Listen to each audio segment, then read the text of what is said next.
Thank you, Holly, for that warm introduction. I also want to thank Callie and Robert Ingram and the Baylor family for putting on such a great event for the community.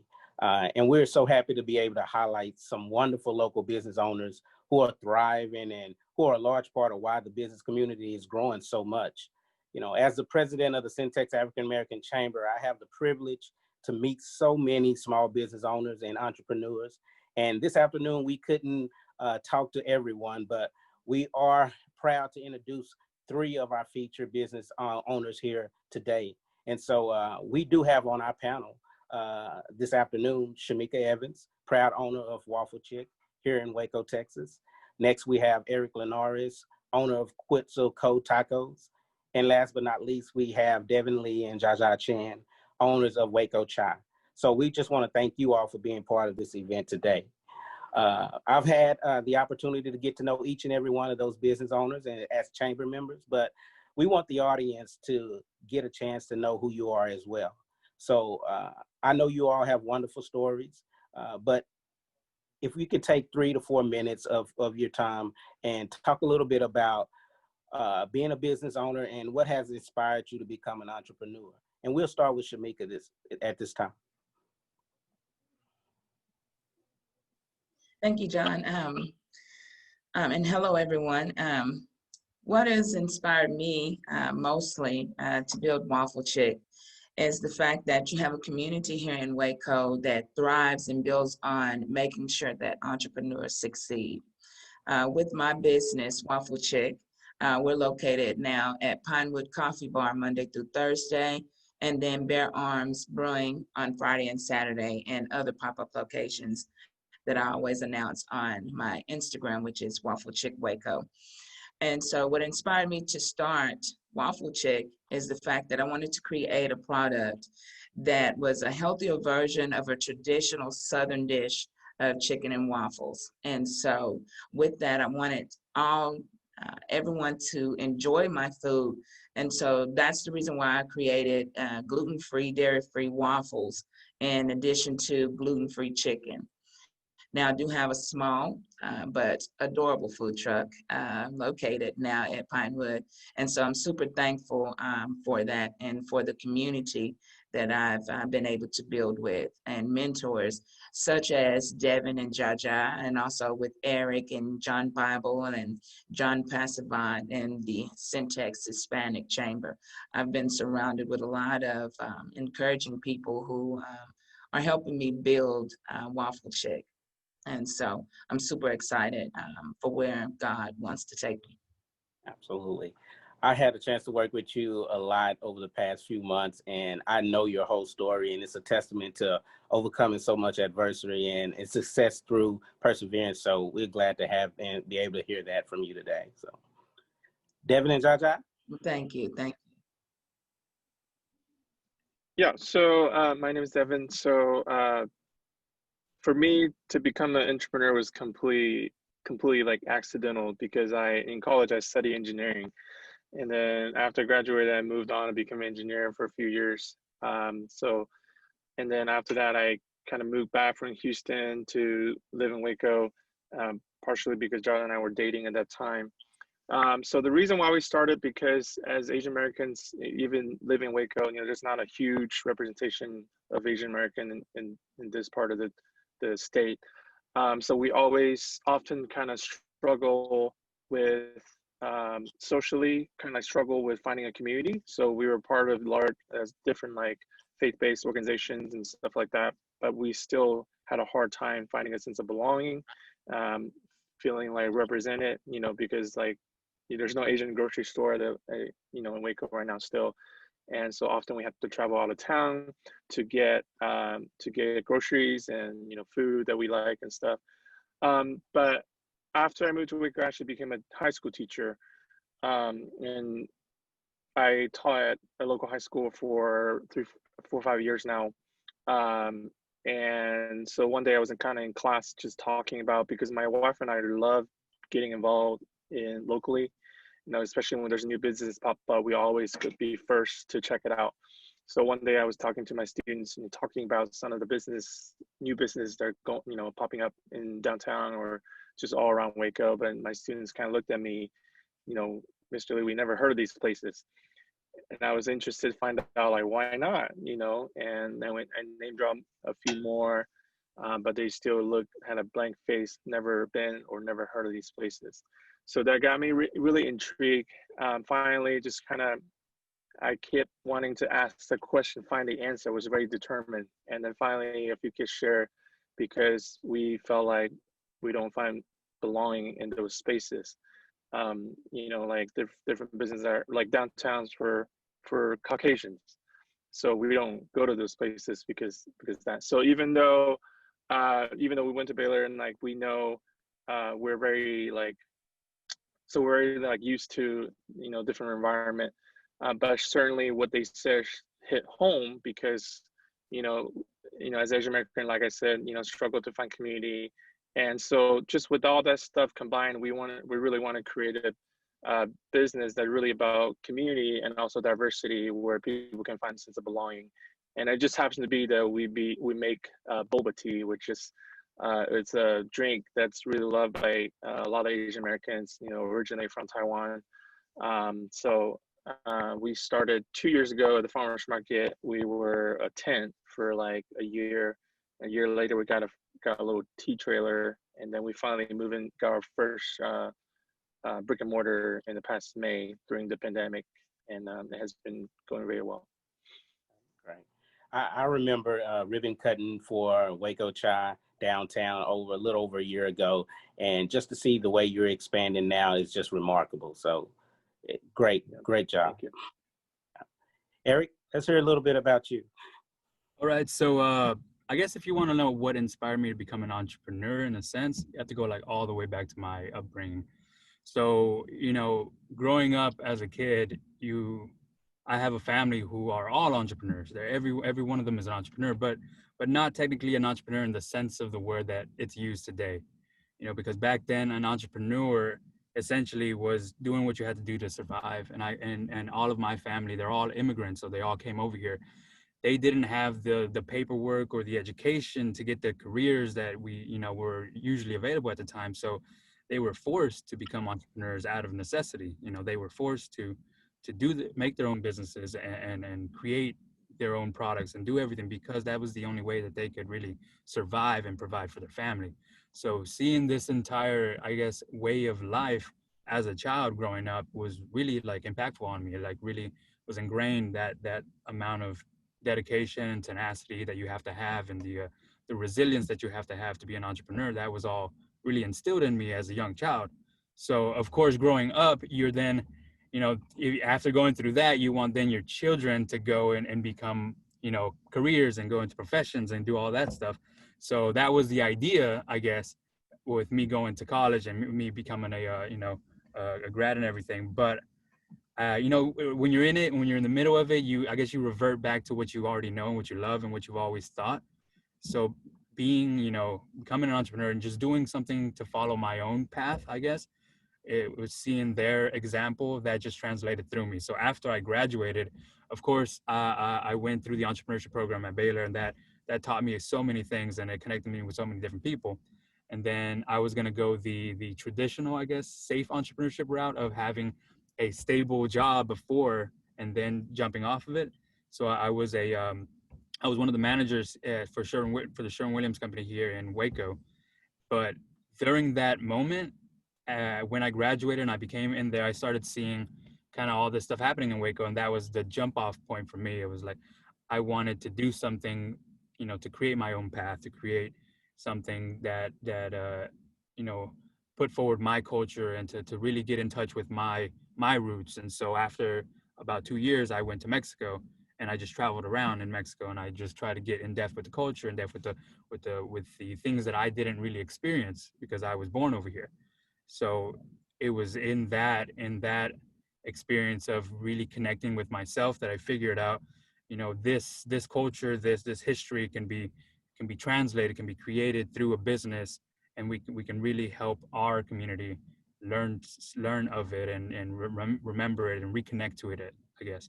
So that was the inspiration for Quetzal, because Quetzal is dedicated to providing like authentic, traditional, home style meals and food, things that are eaten as a a group, things that are cooked for a large amount of people, because that brings us together. That food, the ability for food to make people sit at a table and bring them physically closer together, that just, I guess in me, it's one of the foundations of a community and of a just a civilization in general. So that was the whole inspiration behind my thing. And I'm a native Wacoan, and I've grown up and watched friends and colleagues take their talents and pursue other opportunities outside of Waco. And Waco has changed over the years. And so what, Eric, attracted you to start the business here? So it's a little bit of that, because so when I did come to Waco for the first time for Baylor, it was really kind of as a coincidence, just by chance. Baylor was one of the first colleges to get back to me, so I just jumped and went straight to them. But after going through that whole process of then, graduating and having my first, I guess, real job in Waco, I started seeing, working in the construction field, I guess, you started seeing the amount of investment that was happening in Waco. You started seeing the amount of, because I talked with the contractors, who talked with the planners and the developers, who talked to the owners, and so you started to see the underground things of something is happening in this from that point of view. So if they're investing in this area, that means that they have this hope for this area, I guess. And so then I started getting more involved with the community, and so I started getting involved with people who were themselves making small businesses here. I remember I met the Pinewood guys. I sold paint for them to paint Pinewood. And so they talked to me about it. And so they were like, oh, this is going to be what their dream is. And then that really got into me, because I wanted to eventually create something of my own. And so I started seeing other people, other small people, small business owners going after it here in Waco, and started seeing how they were connecting, and how the community of Waco was really getting behind those small business owners and was really getting behind supporting them. That was something that I hadn't seen before in my hometown or in bigger cities or anything like that. It just felt more inviting, more accessible, more interconnected, and I knew that that this was probably one of the best places to try to do something and to try to connect into that. Devin and Jaja, I know you're not from here as well. What about Waco attracted you? As Devin had previously mentioned, it really came down to the people that we had built connections and relationships with. I myself working in nonprofits and in the field of social work, and then Devin in local high schools and public schools teaching. We were in those spheres for quite a while, doing solely that. And through those relationships with local Wacoans and really hearing more about the need for more diverse and inclusive spaces, especially in downtown, was what inspired us to be part of the change that we wanted to see happening in Waco, right? And so that's part of why we not only decided to stay in Waco after graduating, but also why we eventually got inspired to start a business as well. Phenomenal. Shamika, I know you grew up in Waco most of your life. And so what encouraged you to start that business here in Waco? Growing up here in Waco, going from Waco High School, the development on Elm Street, when I would see the businesses like Lee's Drive-In, and then I would see all the businesses on Elm Street grow, and I would think, one day I wouldn't want my own business, because growing up, my mom was an entrepreneur herself. She started selling tacos out of a cooler, and also she had her own jewelry shop. And so that inspired me to, after she passed and I moved here to Waco, seeing all the small businesses here, I thought to myself, I wanted to have my own business. But it really, I started to grow when I worked for Courtney Rogers, when she owned Co-Town Crepes, and I was in the environment at Magnolia. And so being in that positive environment and seeing each and every business like Common Ground, Luna Juice, Cheddar Box, along with Co-Town Crepes, it built a wonderful community, and it inspired me to say, you know, I want to have my own business here based in this environment in Waco, Texas. And even though we have East Waco, North Waco, and it's such a diverse community, I wanted to make sure that when I build my business, my peers see me build my business here, and that would inspire them to start their own business as well. And so that's what I love about the Waco community.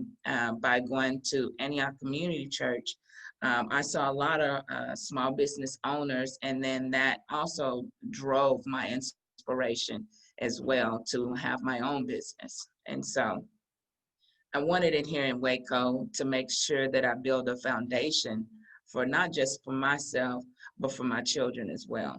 Being a single parent, I would have never thought that back then I would have a business, but now I have one.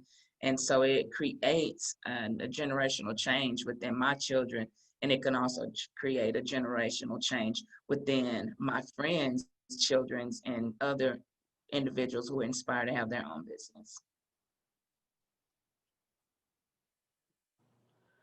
I can hear the passion in each and every one of your voices when you talk about your business and everything that you went through to make sure you get to that level of success. There's been a significant decline in closing of minority-owned businesses over the last 6 months. And I want to read these numbers to you. Over the last 6 months, 41% Black-owned businesses, 32% Latino businesses, and 26% Asian businesses have shut down.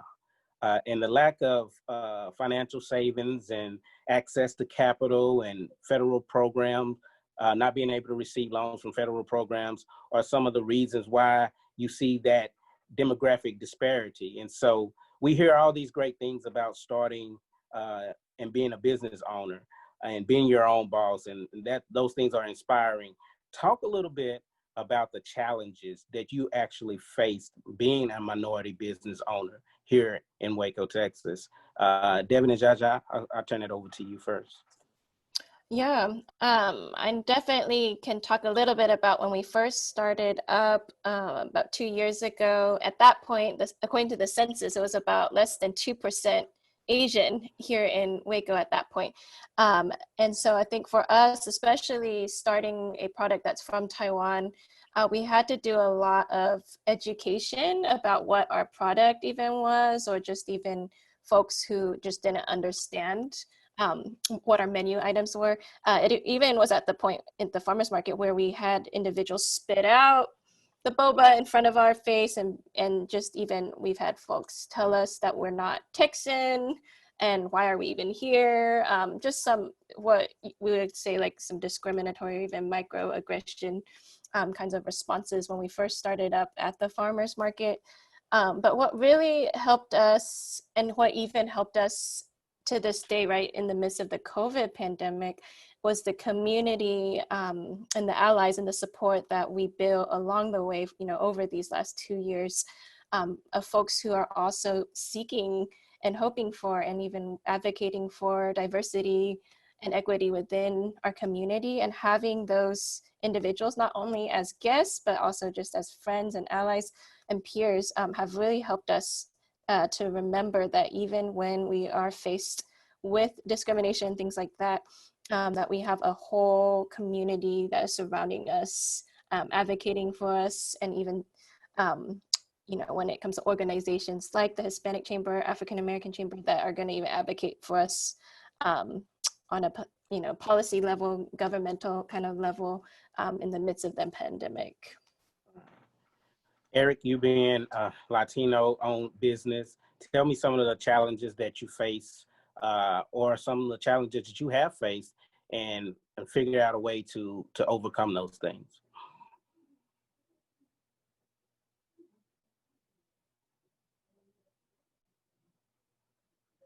Are you still there, Eric? I got fuzzy for a second. Okay. So yeah, I guess for me, one of the big challenges was, I guess, just growing up in a community that was never, you know, really, I guess, representative or really knew too much about the traditional ways of running business. really had that experience and that just history of being business owners and stuff. Because like I said, we were all entrepreneurs in their own right, but it was different in the way they operated. It was different in the way they created things. It wasn't this traditional American capitalist type system. We were always very very hesitant to take in resources like loans and stuff like that. And we never ever bothered with that, because it was just, we did not feel like that was the way we were able to do things. And so that always was an issue with me, because you then grow into it, and you have all these ideas of you don't really know exactly what are the resources there, because you've never really been educated with them growing up in that community. But of course, going through education and everything, that helps out. But now it's also the thing of how then do you really put that education into effect, and use those resources, that be able to get those resources that sometimes aren't really available for people of our community, or just not as common to see. So you don't know who to really talk to, or you don't see people in your community that have access to those, or that have been able to use those. Or so it's just things like that, really having I guess a mentor that both knows your community, has been through your community, and then knows how to operate business. And that was something that I never really had access to growing up in my community. And then another thing is just like the network of businesses. That's something that's really powerful, especially nowadays, when you have things like the chambers, you have things like organizations and stuff like that. You never really saw the businesses that I knew and that I grew up as a part of that. It was all as like a separate side of the city. It was a separate, just I guess, environment. You had the organizations and stuff that did business with these certain businesses or these certain people, and then you had just the other side. You had people who operated differently. And I guess it's just that disconnect growing up, and the disconnect of not feeling like that was available to you, or that was in your lane, and then just learning and educating yourself, and then getting into those situations and starting and opening up those dialogues.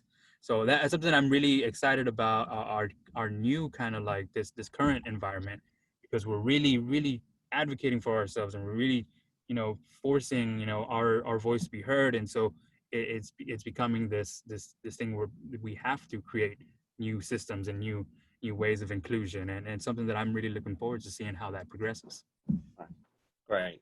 Access to capital has always been a number one barrier that minority business have faced, but social capital, like you said, is just as important. And having that network of resources and knowing who to go to within your community is absolutely important as well.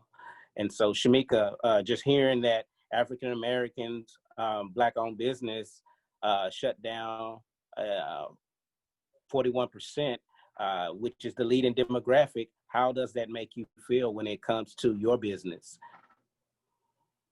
That makes me feel, I don't want to use the word fearful, but it does make me fearful. Because as an African American with my very first business, it is pretty challenging. And in that sense, because in the beginning, I didn't have the educational fundamentals to be able to know how to gain access to capital, or write a proposal, or write a business plan, because I was raised thinking just for survival mode. And that means having a job and making sure I take care of my kids and live paycheck to paycheck. I didn't know about budgeting, those kind of aspects that are very important in running a business, knowing overhead costs, making sure I'm able to pay those things. And now, and where I'm at now, I still think about those things, because I'm trying to find ways and avenues to make sure that I save for another food truck and things like that. I was denied the EIDL loan, and I couldn't gain access to the PPP because I don't have the employees on W-9 as of yet. You see what I'm saying? And so with that, I have to find avenues on how to make sure I stay level up to make sure I still survive and keep my business running. But thankfully, I've had resources and mentors, resources such as the Syntax African American, the Syntax Hispanic Chamber, as well as Startup Waco. I've had mentors and such as Devin Lee, who sits with me to help me make sure that I have all of my overhead costs, and Josh Lawson, who I've recently hooked up with, who's helping me align all of those things for my business. And it's still a lot of things that I need for my business, but with the resources in this community and the support that I've been receiving from everyone, I'm truly thankful that I have all that support to help Waffle Chic continue to grow. Now, Pinewood gave me my first opportunity with my food trailer to be able to grow my business. And Jesus Said Love gave me my very first one. I opened up September 7th of last year, gave me an opportunity to start it in Lovely Enterprises. And so I've just grown and I've leveled up ever since then. And so now that I'm at Pinewood, I'm able to have that, for lack of better words, because I can't quite find what I'm looking for sometimes. I've had that community to where they'll help me grow. And Right. so Right. I'm thankful for the East Side Market, because without the East Side Market on the Sundays, I think I would go under. And opportunities such as pop-up events, I think I would go under. So with that being said, I'm thankful that I have this community who is supporting me to say, okay, Shamika, you need to learn how to do this, push out your social media and branding a whole lot more. And so, That's awesome. As I hear you all talk about your challenges and how you overcome them and become triumphant over a lot of those barriers that hold up a lot of business owners. If you had to give some advice to maybe someone on listening to you all on this call, to inspire them to continue to strive to become a business owner, what would that advice be? Start with you, Shamika. Go ahead. I would say, first off, surround yourself with someone that will fuel your fire. Okay, find some people that will help you grow, that will support you mentally, as well as saying holding you accountable for things that you know that you have to do.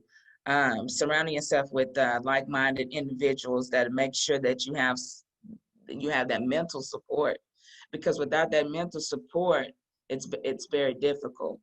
And so at times when I feel like, okay, I have my dream, but sometimes I think I don't have the support when I know I do have the support. So just making sure that you surround yourself with people that will help you fuel your fire.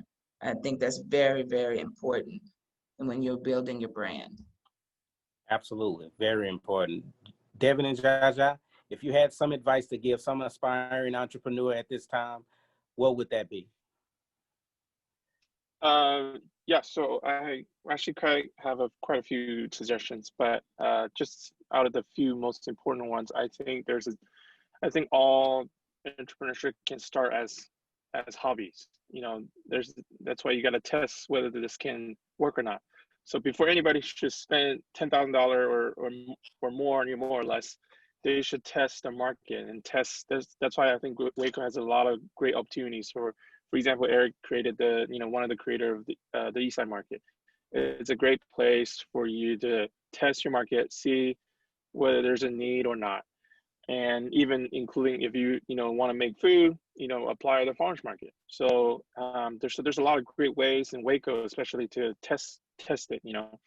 I think one of the like I said, the biggest mistake is someone to invest $7,000, $10,000 before they even realize there's a need or not, because it really takes time to test the need. And also my second suggestion would be, because which this kind of differentiates it between a hobby and an actual business, because there's a need, it's good to design your product around your ideal customer. because I personally believe there's no product that's for everybody. So the design is very important. So you got to know who exactly you want to sell it to, and then design your product around those people. And then, yeah. Excellent, excellent. Eric, if you wanted to inspire an entrepreneur, what advice would you tell them? Yeah, so I'm gonna talk to like the people who want to it, but they don't really know what that means, I guess, to start. And with me, it was very important to find what you're really passionate about, and find what you really care about. I mean, because that's not just an idea, that's just not like a business. Entrepreneurship, I guess you can define it as a ability to turn an idea into a business. But in my definition, entrepreneurship is your ability to turn something that you believe in and have other people believe in it as well. Create it and manifest it. To me, that's important, because it's not it's not an easy ride. This entrepreneurial lifestyle, it's hard. You have to be tenacious, you have to be resilient, you have to be able to work in adversity and ambiguity. You have to be able to do all these things, and the only way, when you're down in those moments, you have to be able to rely on something that you believe in, that you're passionate about. If you're not really passionate about your idea or anything, then those decisions and those the ability to get back from those things are going to be much more difficult. You have to find something that motivates you, that every day that motivates you to go through that trial and to go through those tribulations, to always be pushing forward and always getting back up, because there's something that really you need to achieve through it. So with me, that's like this sense of creating spaces where people can come together and have a community, or to the sense of trying to make our community or our society better in a way, to see people enjoy their time and to see people laugh. That is this common thread that goes through all of my things. Like, as I said, I'm one of the founders of the East Side Market as well. So that was, to do that with my food, it's to create a space where people can come together around food and communicate and talk and enjoy and build up their own community and lives. And so everything that I do has this common thread that motivates it. And so to me, that's what gives me, the fire to go forward and go against anything that comes my way. That's awesome. That's awesome.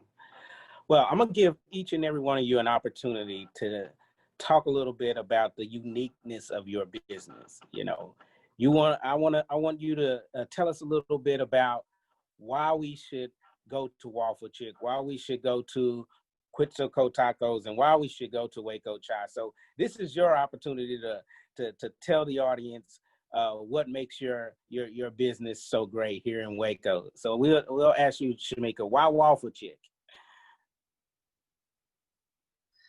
Why Waffle Chic, John? Hey, Yeah. it's the best chicken and waffle place here in Waco. That's going to be my first response to that. Second of all, I created a product that was, even though all my waffles are gluten-free and dairy-free, it still has that Southern feel to it. And so the reason why everybody should come to my business, because I always greet you with a smile. I love everyone. Everybody knows that.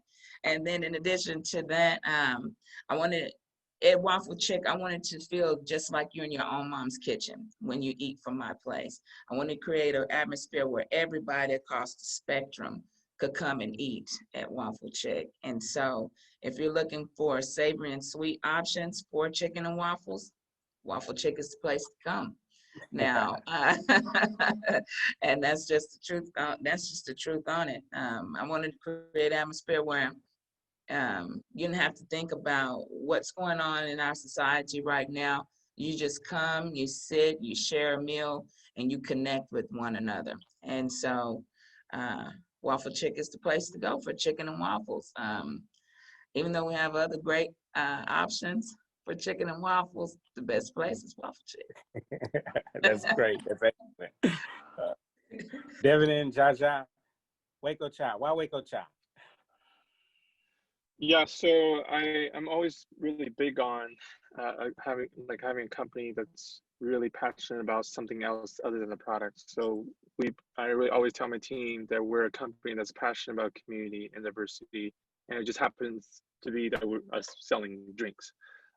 So I think what separates us is that from the moment you walk in, not knowing what boba tea is, you will walk out of the place and leave with this is good.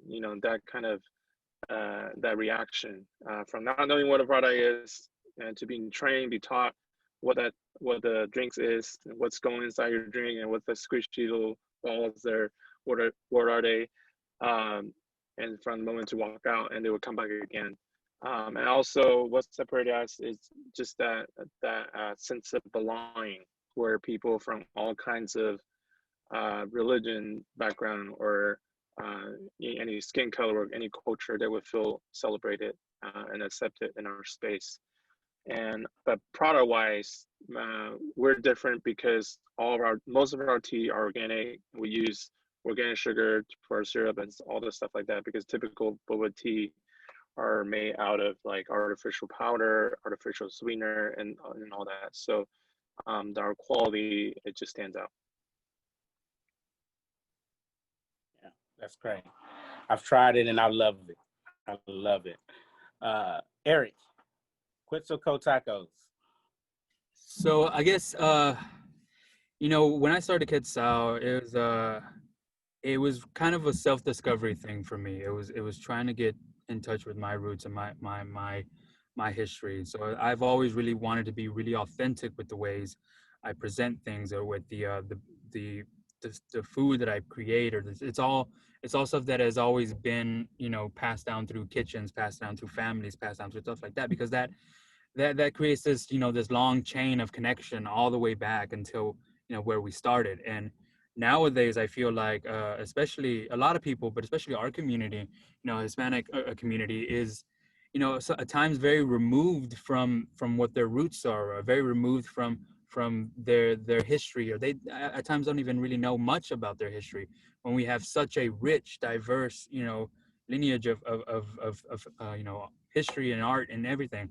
I guess I'm also kind of a history nerd too. So, if I didn't go into entrepreneurship, I would have probably been like an archaeologist or something like that. So I'm really, really into seeing how civilizations have gone from hunter and gathering to growing a community, to establishing a civilization, to progressing, and that all really boils down to food and to caring and to things like that. And so I want to be able to progress our community and progress the city that I am. And so these are ways that I can do that, because our history, at least, when the Quetzal is named after Quetzalcoatl, which is a Mexica god, and Mexica is basically the real term for the Aztec people. So that all has a tradition and a culture that I want to reinvigorate and show people of our community and people of other cultures and backgrounds, because that's how we really come together, is when we share our culture, we share our community, we show what we're important, and what we believe in, and what we're proud for, you know and it's something that I just love seeing that, because there was a story that I heard of an archaeologist, when she was asked what in your opinion is the first sign of civilization. And so they were all expecting, like, oh, this pottery or this art or all this stuff, but she told them, the first sign of civilization, in my opinion, is a broken leg bone. And she said, why? Because a broken leg bone that is healed. Because at the end of the day, we're all animals, we're all people, we all existed as that. A broken leg bone was death. If you had a broken leg, you died. There's no other way to survive. But to be able to see a broken leg bone that is healed shows that someone else cared about you. Someone else took time to feed you, to care for you, to bring food to you, to help you. That shows that there was a community, a unity of caring for others. And so I think that we're always at our strongest when we care and we support others. That's what sets us apart. That's what makes the human race such an amazing thing, is how much we can help others and uplift everyone. Right, that's awesome. I want to give a little time for Q&A. it's important to know what the audience would love to learn more about you all. I'm trying to access the Q&A. I may need someone to feed these questions for me, because I definitely want to get to the questions. Having trouble getting to them.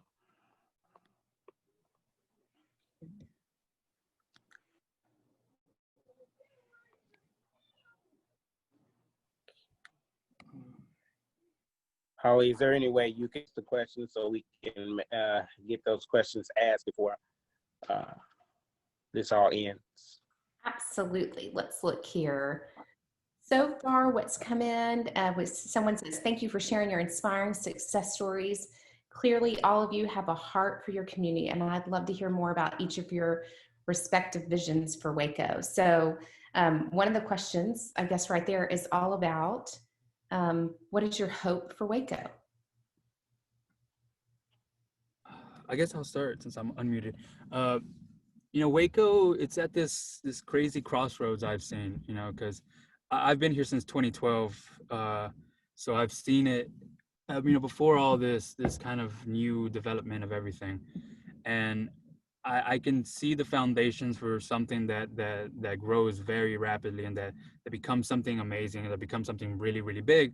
But at the same time, you know, I want to make sure that incorporates all the voices that have always been here in Waco, that have always been a part of Waco. I've seen communities in here in Waco, and I've met people here in Waco that have been here for the longest and that have such a rich history and vibrancy that bring Waco this uniqueness. And I want to make sure that wherever we go towards, you know, we go towards together and we go towards uplifting each other and making sure those voices are heard. And so that's one of the things with the East Side Market that I do is we really try to support the local, you know, people who have these dreams and have always been here, the artists that have always, you know, created art here. And so, you know, whatever Waco does grow and become, it needs to be representative of all the people that have always been here and all the people that are coming here and that are creating this vision together, essentially. Shamika, what about you?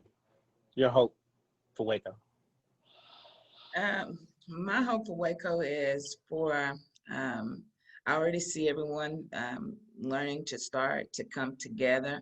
But even if you don't agree with something or suggestion that someone says or does, that you still honor and respect that person by making sure you respond positively.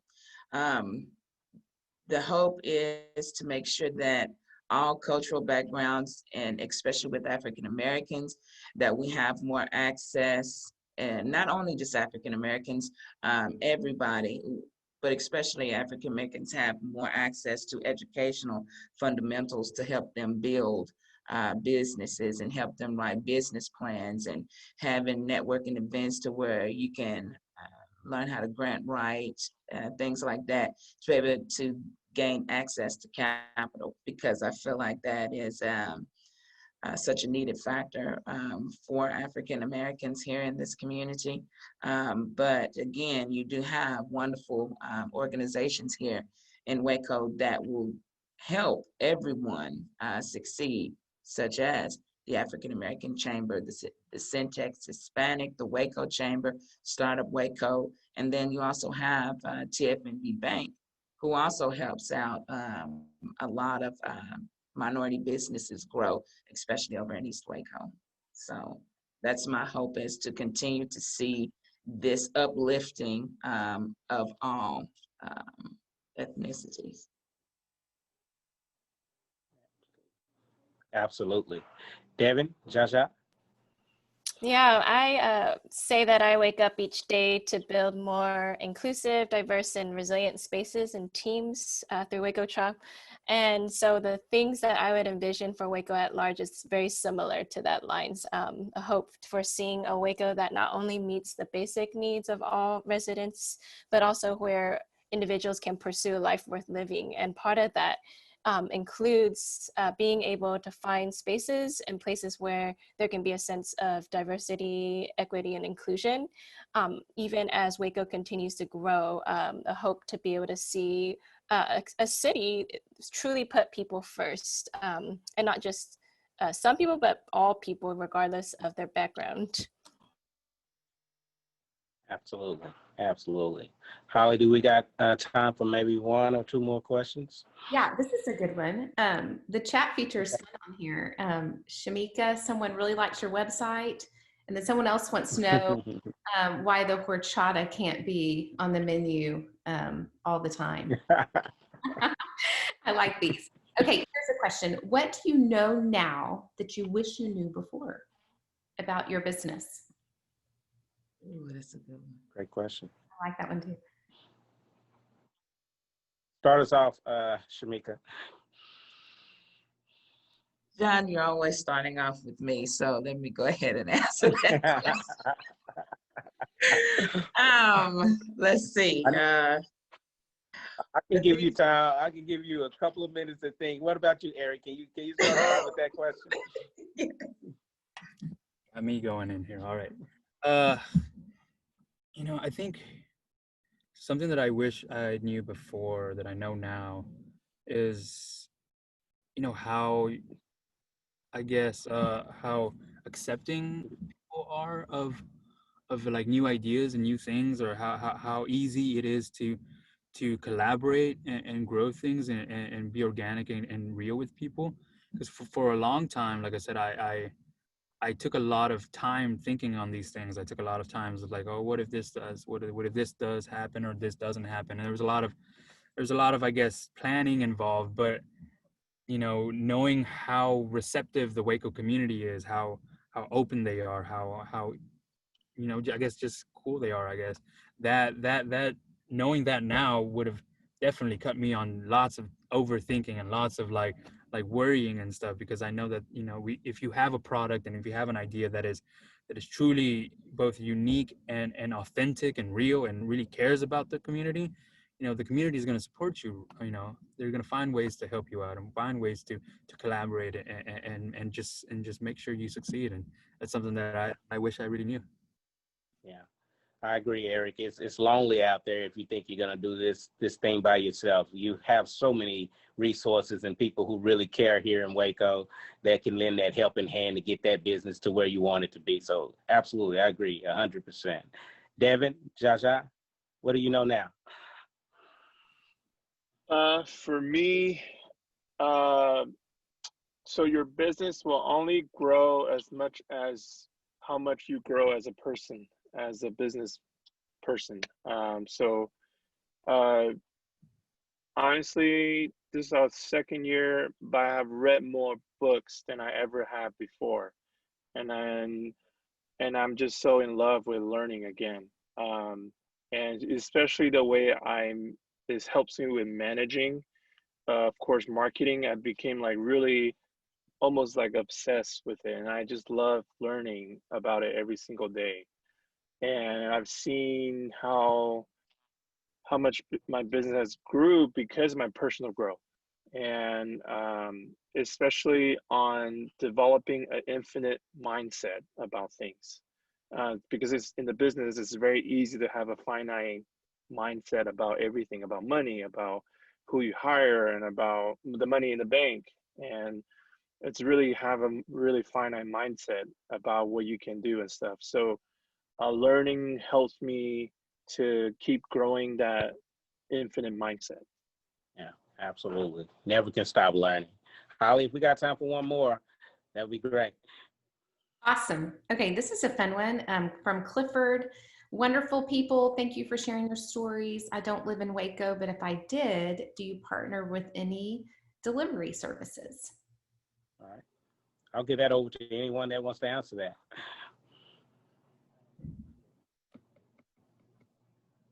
Anyone? Anyone partner with delivery services? So for Waffle Chic, at this time, we're looking into partnering with a delivery service such as DoorDash and Waiter and those avenues. So I'm still learning who to partner with on delivery services, because I want to be able to give my customers that option to deliver. And so I'm working on that right now. Right. I know that is a growing industry and it's starting to become more and more popular. So that is probably another avenue you can look at and put in your repertoire for your business. Maybe one more, Holly, maybe one more. Let me unmute myself here. Okay. Are there any books that helped you or offered guidance as you built your business and developed your company culture? I can go Anyone? first. Yeah, so for me personally, Brene Brown's book on Doing Greatly has helped me a lot because the whole book is focused on the topic of shame, and because shame is something that we all go through as human beings, as leaders. I mean, anybody, and especially for business owners, the level of shame that we go through every single day. When you look on social media, you feel the comparison can just drag you down. So that book has helped me tremendously, how to not have shame, how to not respond with customers and on my own teammates with shame. The definition of shame is like not feeling good enough. You just feel like you're bad. So that has helped me tremendously, and also books by Simon Sinek. Now, one of the books is called Infinite Game. Another of his book is called Start with Your Why.